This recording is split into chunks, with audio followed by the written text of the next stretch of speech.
उन बुजुर्गों से और उन माननीयों से हमारा ये कहना है और जनता के हित में, जनता के ताल्लुक से, एक सवाल जनता का मैं कह रहा हूँ, आपका भी सवाल है कि उन्होंने अगर 20 वर्षों में कोई काम किया है तो उसका रिपोर्ट कार्ड श्वेत पत्र जनता के बीच रखें और उसके आधार पर जो भाई चुनाव मैदान में हैं, कहीं ना कहीं 5 वर्ष पार्षद के रूप में काम किए हैं, कोई साथी 28 साल चेयरमैन के रूप में काम किए हैं, कोई बुजुर्ग गार्जियन हमारे 5 साल चेयरमैन के रूप में काम किए हैं। अब मैं उनसे मांग करता हूं आपके माध्यम से और जनता के माध्यम से, जनता की आवाज़ ये बात कह रहा है उमर फारूकी कि आप अपने कार्यक्रमों का, आप अपने कार्यकाल का कितने योजनाओं पे आपने काम किया, कितने राशि का काम किया, कितने लाभुकों को 100% लाभ दिलाया, ये जनता के। नए साथी चुनाव लड़ रहे हैं, जो वैसे मैं लड़ रहा हूँ नए साथियों में, नए साथियों का विजन क्या है, वो अपना विजन लेकर आए और पुराने लोग जो पदों पे रहे हैं वो अपना रिपोर्ट कार्ड जारी करें। फिर मैदान में उनमें जिक्र है कि आम सभा के माध्यम से प्रति वार्ड में प्रति महीना आम सभा लगा के हम हर मामले का निष्पादन करेंगे।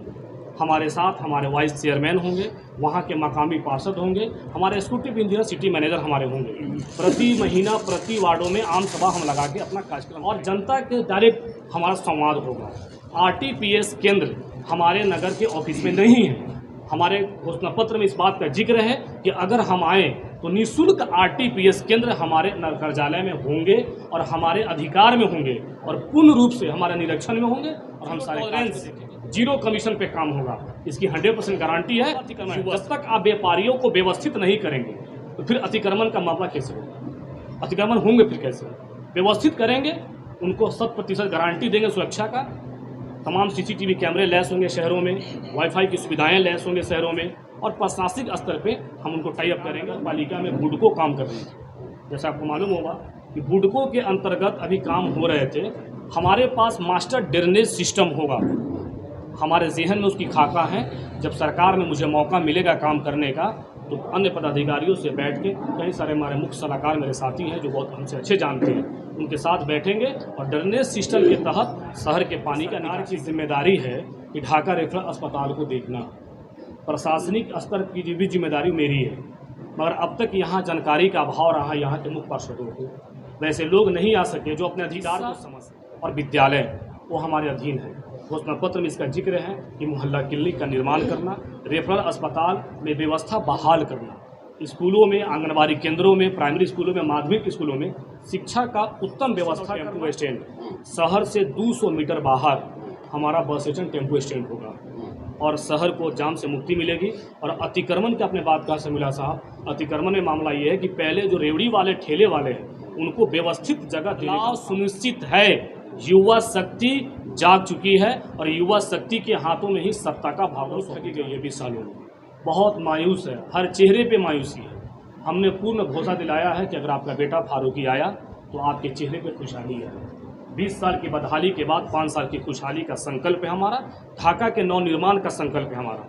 हर चेहरे पे खुशहाली, ये मेरी जिम्मेदारी है, क्योंकि हम उनके दुख को समझ रहे हैं, क्योंकि हम भी उसी परिवार के हिस्सा हैं। न किसी अमीर का बेटा, न किसी ज़मींदार का बेटा, न किसी नेता का बेटा, तो हम उनके साथ पहले बैठ रहे हैं, हम उनके साथ रह रहे हैं, उस परिवार के हिस्सा है।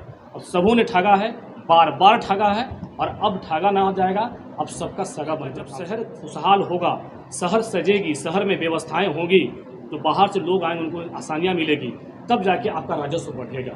जब राजस्व बढ़ेगा तो गली नाले, गली गली जितनी भागीदारी उनको मिलेगी उतनी हिस्सेदारी। ये मेरा स्लोगन काम कर रहा है। रोजगार, युवाओं को रोजगार का सृजन करना, ये मेरी जिम्मेदारी, मेरी प्राथमिकता होगी। घोषणा पत्र में इस बात का जिक्र किया गया है कि रोजगार सृजन करना ये मेरी जवाबदेही और मेरी जिम्मेदारी है। आपको मैं बता दूं कि ढाका नगर परिषद में 25 वार्ड है मान्यवर है और 25 वार्ड में कचरा प्रबंधन के लिए 3 गाड़ी काम कर रही है। एक एग्जाम्पल के तौर पे दे रहे हैं, 3 गाड़ी काम कर रही है। जब आपका भाई फारूकी जब कामयाब होकर आएगा तो 25 वार्ड में कम से कम 20 गाड़ियाँ, और 20 गाड़ियाँ प्राइवेट होंगी, 20 रोजगार मिलेगा, और 20 गाड़ियों पे 20 ड्राइवर होंगे, 40 रोजगार मिलेगा। इस तरीके से अनेकों कार्य करना है। रुपया ढाका नगर परिषद को खेलो इंडिया भारत सरकार की तरफ से मिलेगा, एक भी राशि का इस्तेमाल नहीं हो सका। जब हम लोग सरकार में आएंगे, आप देखे हैं कि घोषणा पत्र में लिखा गया है नगर परिषद के स्थापना दिवस पे सम्मान समारोह एवं सांस्कृतिक कार्यक्रम का आयोजन होगा प्रति वर्ष। घोषणा पत्र में इसका जिक्र किया गया है। सम्मान समारोह हमें उन्हीं होनहारों के लिए, उन्हीं नौजवानों के लिए, उन्हीं बेटियों के लिए ये सम्मान समारोह होगा और उन्हीं के सम्मान समारोह के उपलक्ष्य में एक खूबसूरत सांस्कृतिक कार्यक्रम का प्रतिवर्ष आयोजन यहाँ होगा। पालिका के अधीन एक नई कानून आई है, सुबह से शाम जितने एफआईआर दर्ज किए जाएंगे नगर में, नगर इंस्पेक्टर द्वारा मुख्य पार्षद से दस्तखत करानी है। अब एक नई प्रावधान आई है, हम पावर में आएंगे, बैठेंगे, संबंधित विभाग के पदाधिकारी के साथ बैठेंगे, प्रशासनिक स्तर पर बैठेंगे, कैसे उसकी नियमावली है, कैसे कार्य करना है, हमसे उम्मीदें हैं जनता को, और बैठ के बात को समझेंगे कि अनुमंडल जो 20 सालों से नगर निकाय के अंतर्गत आता है, मगर आज तक बदहाली के अलावा खुशहाली का एक शब्द दिखाई नहीं पड़ा। ये विकास से महरूम रहा ये ढाका नगर परिषद आपका, और आज हम लोगों ने चुनाव में अपने एजेंडे और मुद्दे के साथ आए हैं। प्रमुखता से यहाँ 10 ऐसे मुद्दे हैं जो 20 वर्षों में कार्य नहीं कर सके। जनता के बीच हम अपने मुद्दे को लेकर जा रहे हैं। घोषणा पत्र के माध्यम से हम उनको अवगत कराना है कि मेरा विचार क्या है, मेरा कार्य क्या होगा। कि आपको बखूबी जानना है, समझना है कि मेरे हित की लड़ाई कौन लड़ने वाला है, मेरा हमदर्द कौन है, हमारे बीच यदा कदा रहा कौन है, हमारी आवाज़ बुलंद किया है किसने, ये समझना है। और आप उनको समझिए और बेस वोट किसके पास है, ताकि मेरा वोट अगर ट्रांसफ़र होता है तो वो कामयाब हो सकता है। इसको परखिए। बात कहने को 1000 लोग हैं, 1000 बातें हो रही है, मगर बेस किसके पास है, बेस का टेस्ट कीजिए, टेस्ट के साथ पर्सनालिटी देखिए और फिर उसका सपोर्ट कीजिए। मैं जनता से यही हाथ जोड़ के निवेदन है कि आप युवा शक्ति का साथ दीजिए, आप फारूकी का साथ दीजिए और फारूकी को कामयाब कराइए। आने वाले दिनों में फारूकी आपके साथ, आपके हर लम्हा साथ रहेगा और आपके लिए काम करेगा।